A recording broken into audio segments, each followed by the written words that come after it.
क्या आपको पीपीटी बनाने में टाइम लगता है? तो ये वीडियो उन सभी टीचर्स के लिए है जिन्होंने डिजिटल बोर्ड तो लिया है लेकिन ज़्यादातर उसका समय जो है पीडीएफ बनाने में निकल जाता है या फिर पीपीटी डिजाइन करने में। तो ये वीडियो मैं आपको बताने वाला हूँ कि किस तरह से आप कम समय में 5 से 10 मिनट में आप पीपीटी बना सकते हैं, चाहे 50 से 60 एमसीक्यू हो या फिर सब्जेक्टिव प्रश्न हो, आप तुरंत बनवा सकते हैं। उसके लिए क्या करना है समझिए। हमने क्या किया आपके लिए, एक डिजिटल बोर्ड के लिए 50 एमसीक्यू या फिर 60 या फिर 150 क्यों नहीं हो, जो आपको 3 से 4 घंटा का समय लग रहा था ना, वो आपको 10 मिनट में बना के दे देंगे।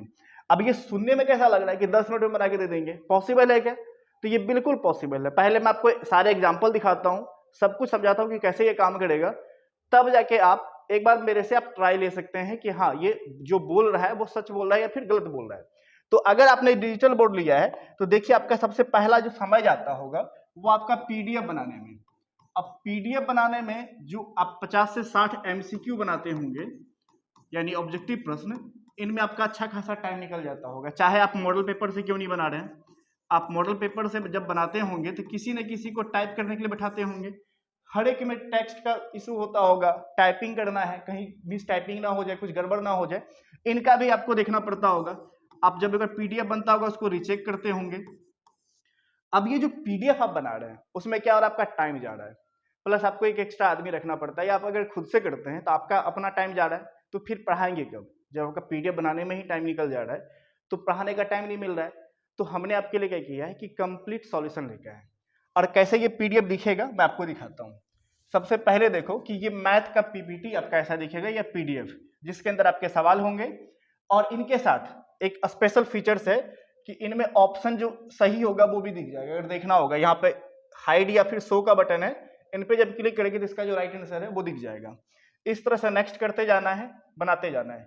जैसे ये सवाल है, अब सवाल बताना है स्टूडेंट को, तो क्या करेंगे कि आप बताएंगे कि द्विघात बहुपद x² - 3 का शून्यक होगा। इनको आप सॉल्व करके बताएंगे और उसका जो राइट आंसर होगा ऑप्शन नंबर बी। इनके सबको चेक करना है, तो चेक करने के लिए आपको आंसर पे क्लिक करना है और राइट आंसर आपको नीचे में दिख जाएगा। अब ये हो गया मैथ का। अब बात करते हैं दूसरे सब्जेक्ट का, जैसे हिंदी वगैरह का नोट्स पढ़ाना है। तो ये हो गया आपका ढहते विश्वास, जो चैप्टर है उनका नोट्स है। एक बार रिफ्रेश कर देते हैं। तो स्टार्ट होगा आपका पॉइंट 1 से, जैसे कहानी का लेखक या परिचय की बात करते हैं। तो लेखक की बात करेंगे तो इसका जो लेखक है सातकौड़ी होता, ये भी अलग कलर में लिखा हुआ ताकि स्टूडेंट को समझने में आसानी होगा, और जब आप पढ़ाएंगे तो आपके लिए भी एक्सप्लेन करना ईजी होगा। और हर जगह एक अलग अलग आइकन का इस्तेमाल किए हैं। जैसे भाषा और अनुवाद की बात करें तो ये जो ढहते विश्वास कहानी है, कौन सा कहानी है, उड़िया भाषा का, और जिसका हिंदी अनुवाद किया है राजेंद्र प्रसाद मिश्र। तो ये सब आपको पढ़ाने में आसानी होगा। अब इनका पूरा नोट्स आप इस तरह से जो है पढ़ा सकते हैं। इनके बाद अगर आपको पढ़ाना है संस्कृत एमसीक्यू वगैरह, तो ये पूरा एमसीक्यू रहेगा। कब कब सवाल पूछा गया उनका ईयर टैग यहाँ पे दिखेगा। इनको और बड़ा करके दिखा सकते हैं, इस तरह का सवाल होगा। अब इसका राइट आंसर जैसे पाटलिपुत्र है, चेक भी करना है तो इस पर क्लिक करेंगे तो आंसर आ जाएगा, जो भी आंसर होगा वो ग्रीन हो जाएगा। ठीक है, अब इनमें ध्यान देखिए, यहाँ पे आपका इंस्टीट्यूट का नाम होगा, यहाँ पे आपका चैप्टर का नाम होगा और कितना एमसीक्यू है वो। अब पढ़ाते जाना है, नेक्स्ट करते जाना है, इस तरह से आपका ये एमसीक्यू चलेगा।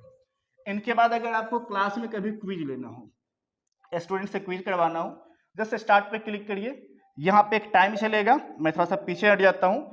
यहाँ पे देखिए आपका टाइमर चल रहा है और यहाँ पे सवाल है। जैसे टाइम इन होगा ये ऑटोमेटिकली जो होगा स्किप हो जाएगा, दूसरा प्रश्न आ जाएगा, या फिर स्टूडेंट अगर बनाएगा तो फिर आगे चला जाएगा और लास्ट में जो है पूरा का पूरा रिजल्ट दिखेगा कि इसका रिजल्ट क्या आया है। तो इस तरह से आप क्विज वगैरह भी मोबाइल पे या फिर अपने ऑफलाइन क्लास में भी ले सकते हैं। तो ये हो गया क्विज का पार्ट। चलिए इसको स्किप कर देते हैं, इसको अभी रोक देते हैं। इस तरह से आपका जो है पूरा का पूरा रिजल्ट दिख जाएगा, जो भी रिजल्ट होगा उसका सही और गलत आंसर के साथ। इस तरह से क्लास में और कभी क्विज करवाना हो, ग्रुप ए और बी करके दो ग्रुप बांटना है, तो आप देखिए एक ग्रुप ए दिख रहा है, एक ग्रुप बी दिख रहा है। अब उनके लिए भी अगर कभी क्लास लेना हो तो सिंपल क्या करना है, स्टार्ट बैटल पे क्लिक करना है। यहाँ पे सवाल आ जाएगा, जैसे ग्रुप ए का सवाल है, आधारित राशि की संख्या कितनी होती है, इसमें टोटल 60 प्रश्न है। अब अगर 7 पे क्लिक किया, सही हो गया तो पॉइंट ए मिल गया। अब ग्रुप बी के लिए आ गया, इनमें भी टाइमर चलता है। यहाँ पे ध्यान से देखिए, यहाँ 45 सेकंड का टाइमर है और टाइमर एंड होने के बाद ये स्किप होगा। अब मान के चलिए ग्रुप बी वाला जो बच्चा है ये इसका जवाब नहीं दे पाया या गलत दे दिया तो माइनस 0.5 हो जाएगा। अब लंबाई का क्या होता है, मीटर होता है, मान के चलिए सेंटीमीटर कर दिया तो माइनस हो गया पॉइंट। अब ए का फिर से सवाल आ गया, द्रव्यमान का सही मात्रक। अब मान लीजिए इस बच्चे को नहीं पता है तो ये क्या करेगा, स्किप कर देगा। अब ये चला गया बी के पास। अब बी बताएगा द्रव्यमान का क्या होता है, द्रव्यमान का किलोग्राम। जैसे क्लिक किया तो उसका प्लस 0.5 जो है प्लस हो गया। तो ये बोनस में 0.5 प्लस कर रहे हैं। ये पॉइंट आप अपने हिसाब से मैनेज कर सकते हैं। गलत पे 0.5 माइनस कर रहे हैं और सही पे +1 दे रहे हैं। और स्किप हो रहा है तो हम उसको क्या दे रहे हैं, 0। इस तरह से ये पूरा बैटल चलेगा। जैसे बी का क्वेश्चन है, समय का क्या होता है, सेकेंड होता है। देखिए 1 हो गया।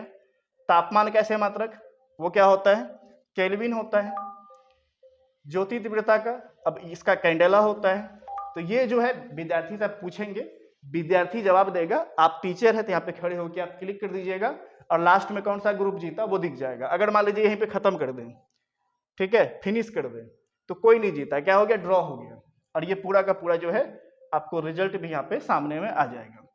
तो इस तरह से क्या है कि आप अगर पढ़ा रहे हैं तो आपका पीडीएफ बनाने में टाइम नहीं जाए, उसके लिए हमने ये सॉल्यूशन आपके लिए लेके आया है। अगर आपको ट्राई करना है तो आपको कुछ नहीं करना है, जो भी क्वेश्चन का एमसीक्यू बनाना है आप उसका स्कैन कर लीजिए मोबाइल से या फिर फोटो खींच लीजिए, वो आप मुझे भेजिए। 10 मिनट के अंदर आपके इंस्टीट्यूट के नेम के साथ इस तरह का जो है बना के आपको मिल जाएगा। वो दिखेगा कैसा, चलिए कोई एमसीक्यू देख लेते हैं। इस तरह से पूरा डिजाइन होके मिल जाएगा आपको। एक बार आप उनको ट्राई करिएगा। अब डिजिटल बोर्ड पे कैसे चलाना है उनके बारे में बात करते हैं। तो एक बार हम इनको क्या कर लेते हैं, डिजिटल बोर्ड पे लेके आते हैं एंड्रॉइड वर्जन में। अब जैसे ये आ गया तो आपका इंस्टीट्यूट जो होगा उसका अगर आपके पास डोमेन है, वेबसाइट है, तो सिंपल मैं उस पर आपको लिंक कर दूंगा। आपको ओपन करना है। जैसे ये ओपन होगा, इनके बाद ये आपका इंस्टीट्यूट ओपन हो गया। जो भी क्लास आप लेते हैं, क्लास 10th या 12th, क्लास पे क्लिक करना है। जैसे मैंने क्लास क्लिक किया, अब यहाँ पे सब्जेक्ट आ गया। अब मान के चलिए मुझे क्या बताना है, मैथ बताना है। मैथ पे क्लिक किए, इनके बाद मैथ में कौन सा चैप्टर है, तो जो भी क्लास 10th में चैप्टर है वो सारा दिख जाएगा। उन पे क्लिक किए, अब उनका जो है यहाँ पे एमसीक्यू आ गया, ठीक है। अब एक बार इसको फुल कर देते हैं, ये पूरा स्क्रीन में आ जाएगा। अब इनको हम पढ़ाना स्टार्ट कर देंगे। सवाल है पाई कैसी संख्या है, तो अपरिमेय संख्या है स्टूडेंट को बताने के लिए। फिर नेक्स्ट पे आएंगे। नेक्स्ट देखिए, दो लगातार संख्याओं का मौसो यानी एचसीएफ क्या होता है, तो उसका क्या होता है वो आप देख लेंगे या फिर बनाएंगे अच्छे से। तो एक होता है, ये तो आपका काम है, जब आप पढ़ाएंगे तो उसके हिसाब से इनको आप देखेंगे। तो ये देखिए कितना इजी है। एक बार आप ट्राई करना चाहे तो आप हमारे कॉन्टैक्ट नंबर जो डिस्क्रिप्शन में मिल जाएगा या फिर इस वीडियो में मिलेगा, आप वहां से हमें कॉल या मैसेज करिए। इनको एक बार ट्राई करिए। आपका पीडीएफ में जो घंटों का समय लग रहा है वो मिनटों में सॉल्व हो जाएगा और आप आसानी से आप पढ़ा सकते हैं। और ये जब आपको चाहिए तो हम आपको पूरा का पूरा सेट, चाहे क्लास 10th का हो, 12th का हो, ये 3 से 4 दिन में कंप्लीट सेट हम दे सकते हैं। या फिर आप हमें पीडीएफ देंगे, पर पीडीएफ हम आपको बना के देते जाएंगे, जो कि आपकी वेबसाइट से लिंक होगा। आपको अपने मोबाइल या फिर अपने इंटरनेट को क्या करना है, इसमें डिजिटल बोर्ड में कनेक्ट करना है और इसको यूज करना है। तो अगर आपको कोई भी जानकारी चाहिए तो नीचे आपको कॉन्टैक्ट नंबर मिलेगा, आप वहां से हमें कॉल करिए और देखिए कि ये पीडीएफ किस तरह से काम करता है। बहुत ही ज्यादा आसान है, आपका समय बचेगा और आप अच्छे से पढ़ा पाएंगे। चलिए, अगर वीडियो पसंद है वीडियो को लाइक करिएगा, कमेंट करना, फीडबैक दीजिएगा और चैनल पर पहली बार चैनल को सब्सक्राइब कर लीजिएगा। तो मिलते हैं आपसे अगली वीडियो में। आज के लिए इतना ही।